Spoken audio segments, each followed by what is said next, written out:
Hello everyone! So today I'm going to show you how to use a clay bead spinner.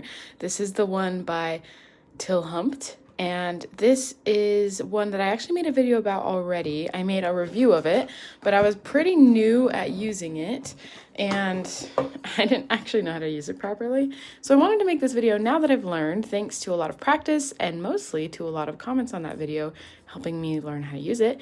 I can teach you how to use it properly so that you can have a good experience if you decide to purchase this. And it really saves so much time. So I would say it's definitely worth it if you make a lot of bracelets with these clay beads. So first I'm going to show you how to set it up. So you're going to need your spinner and you're going to want to plug this in. It uses a cord like this, so you just need some kind of adapter, or you can just put it straight into one of those outlets if you have it. So I'm going to plug this in. There's this little clip where you can turn it on and off, and so we'll use that later. Next, we need to put our needle into this little needle holder. Now the way we're going to do that is kind of interesting. We're going to take this like loop part right here is going to go in between these, and then you're going to twist it so that it faces like that. So it's kind of sideways and slightly angled up, and then you slide it into this little crack as much as it'll go so that it holds it. Now you're going to be putting your bracelet string through here, so you can do that right now or you can do it later. I will be doing it a little bit later. So what's really nice about this kit is they have this little guide. You can figure it out on your own, but they also have this. So you put the bead spinner here, and then you put this right here.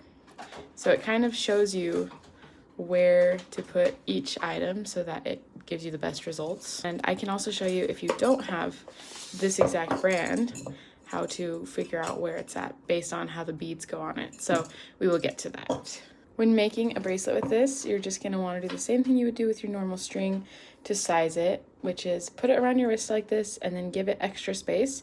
For this, I'm going to give it slightly extra space just because we need it to be able to all thread onto the needle. And I'm going to chop. Now again, you can do this after you've put the beads on here. You can do it right now.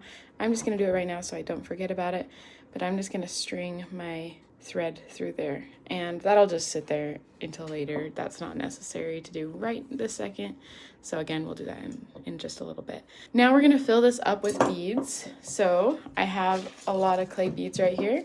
Something I got wrong the first time, and that you helped me learn from the comments, which I really appreciate, is I was not putting enough beads in there. I was putting very little amounts because I was worried to mix them up, but now these ones have already naturally mixed up. You can also separate them. I'm just too lazy for that. But you are going to just fill the bead spinner with more than you think you'd have to. So I am going to do that, and I'll speed this up so you don't have to watch it all. Just make sure it's all colors that you would want in your random spread. So if there's any colors you don't want, definitely don't put them in there because they will all show up on your bracelet.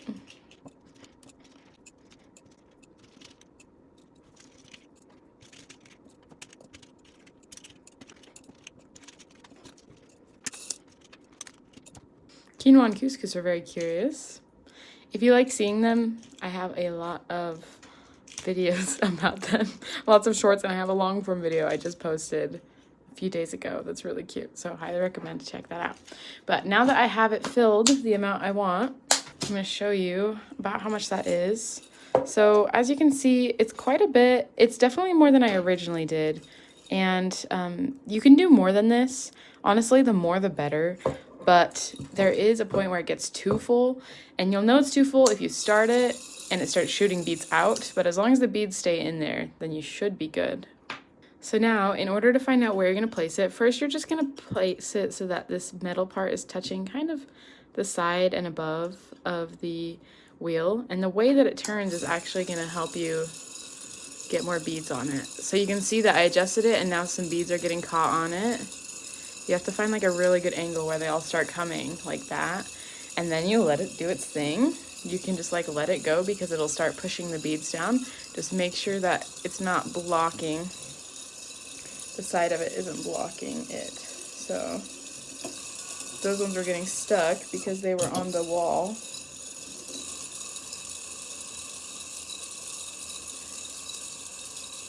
Once you find the perfect spot, you'll know.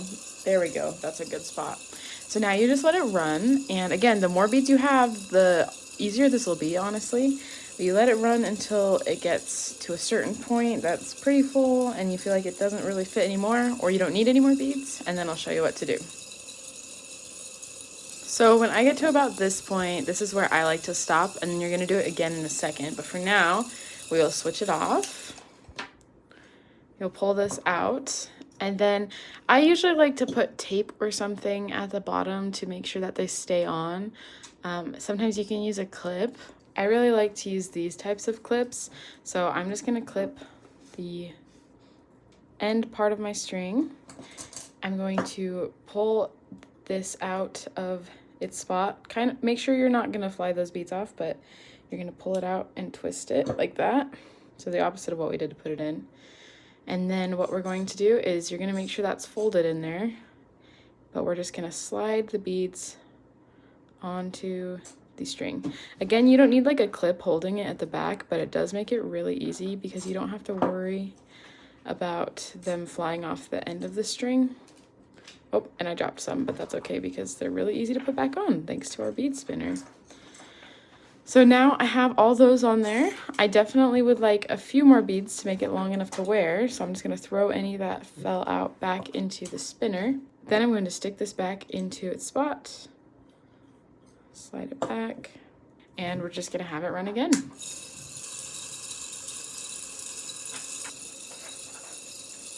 So I think that's probably good. So I'm just gonna clip it off, take this out. It's still connected right here, so I'm just gonna pull it and twist. And then again, I'm just gonna pull these over onto the bracelet.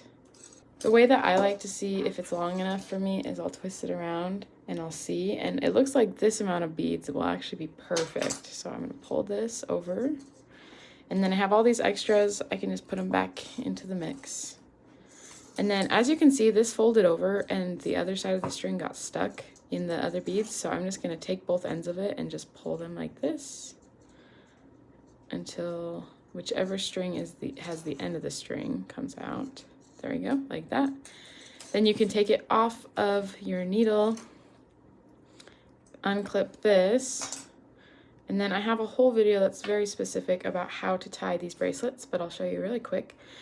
You're just gonna make an X, you're gonna fold the X over, pull it but not all the way, and then make another X with this loop and pull through. Again, I did that really fast because that's not what this video is about, but if you want to see a very much slower and easier tutorial to follow for that type of knot, I have a video exactly how to tie a knot for these kind of bead bracelets. But now we have our finished bracelet. I'm just gonna put some super glue on that before I cut it, but then it fits really well and it's super comfy. I really like the color combo I chose, and this makes it really easy to make a lot of these bracelets really fast, because the problem with the clay beads sometimes is that they take so long to string on because they're all so thin. And if you're doing a random pattern anyways, you might as well make your life easier and get you one of these little bead spinners. They're not even that expensive and they're so worth it. So thanks for watching, and I hope you'll join me in my next video. Please hit subscribe and like if you enjoyed it, and I will see you next time.